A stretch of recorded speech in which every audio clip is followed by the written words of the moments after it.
దర్శనం సూపర్గా జరిగింది. మంచిగా దేవుడి ఆశీర్వాదం కోసం వచ్చాం.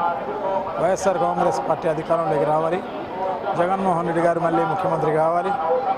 సో ఈ రాష్ట్రం సుభిక్షంగా ఉండాలి, మంచిగా బాగా వర్షాలు పడి పంటలు పండి రైతు కార్మికులందరూ కూడా సుఖంగా సవ్యంగా సంతోషాలతో జీవించాలి అని చెప్పేసి కోరుకుంటూ దేవుని ప్రార్థన చేయడం జరిగింది. ఇట్లకు 175 సీట్లు వస్తాయి. మా పార్టీ అధ్యక్షులు ముఖ్యమంత్రి గారు ఏదైతే సెలవు ఇచ్చారో అది ఖచ్చితంగా జరుగుతుంది. సైలెంట్ ఓటింగ్ ఉంది. సో ఆ లీడ్ 4వ తారీఖు మధ్యాహ్నం నుంచి తెలుస్తుంది. మామూలుగా కాంగ్రెస్ పార్టీకి ఎంత విలువ ఉండేది అందరికీ తెలిసిన విషయమే.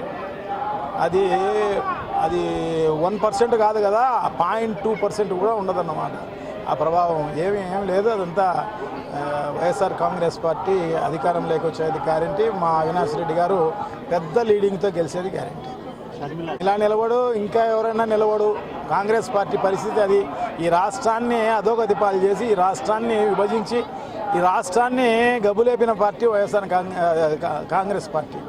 సో కాంగ్రెస్ పార్టీ ఆ రకంగా చేసింది కాబట్టి తప్పకుండా బుద్ధి వచ్చేటట్టుగా చేస్తారన్నమాట.